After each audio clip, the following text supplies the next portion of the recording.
Hi friends, నమస్తే. నేను మీ కిరణ్ పల్తాటి. ఈరోజు మనము బిజినెస్ లోన్ గురించి ఏమేమి డాక్యుమెంట్స్ కావాలి, ఎలాంటి కస్టమర్లకి బిజినెస్ లోన్ మనం అప్లై చేయొచ్చు అనేది చూద్దాం. ఫస్ట్ బిజినెస్ లోన్కి ఏమేమి డాక్యుమెంట్లు కావాలనేది చూద్దాం. సో బిజినెస్ చేసే పర్సన్కి business registration proof, business license అనేది ఉండాలి. ఈ లైసెన్స్ వచ్చేసి వింటేజ్ 3 years ఉండాలి. అంటే లైసెన్స్ మనం తీసుకొని బిజినెస్ స్టార్ట్ చేసి 3 సంవత్సరాలు అనేది ఆ లైసెన్స్, మీకు ఎక్స్పీరియన్స్ అనేది బిజినెస్ మీద 3 సంవత్సరాలు అయితే ఖచ్చితంగా ఉండాలి. ఆ 3 సంవత్సరాల్లో ఎక్స్పీరియన్స్ని నిర్ధారించేది ఒక గవర్నమెంట్ రిజిస్ట్రేషన్ బిజినెస్ లైసెన్స్. అంటే జిఎస్టీ కావచ్చు, లేబర్ లైసెన్స్ కావచ్చు, ఎంఎస్ఎంఈ ఉద్యమ సర్టిఫికేట్ కావచ్చు, ఇంకా ఏదైతే మీరు బిజినెస్ చేస్తుంటారో దానికి సంబంధించిన సర్టిఫికేట్స్ అనేవి ఉండాలన్నమాట. సో అలా ఉన్నప్పుడు మీరు ఖచ్చితంగా బిజినెస్ లోన్ అనేది మీరు అప్లై చేసుకోవచ్చు.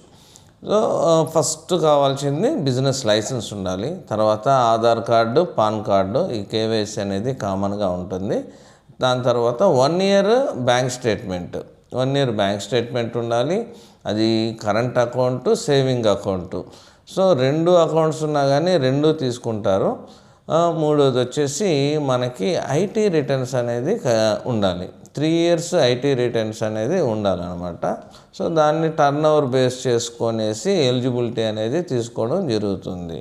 అయితే ఈ మధ్య కాలంలో డైరెక్ట్గా ఐటీ రిటర్న్స్ని చూసుకొని ఐటీ రిటర్న్స్లో ఉండే టర్న్ ఓవర్ ద్వారానే బిజినెస్ లోన్స్ చేస్తున్నారంటే అలా ఏం కాదు. ఈ మధ్య కాలంలో అయితే ఐటీ రిటర్న్స్ లేకపోయినా చాలా వరకు ఎక్కువ మంది అకౌంట్లోనే ట్రాన్సాక్షన్స్, బిజినెస్ ట్రాన్సాక్షన్స్ జరుగుతూ ఉంటాయి. సో దాన్ని బట్టి వాళ్ళు ఏబీబీ, యావరేజ్ బ్యాంక్ బ్యాలెన్స్ ద్వారా కూడా బిజినెస్ లోన్ అనేది మనకి శాంక్షన్ చేయడం కానీ, వాళ్ళు ఎలిజిబిలిటీ చూడడం కానీ జరుగుతుందన్నమాట బిజినెస్ పర్సన్స్కి.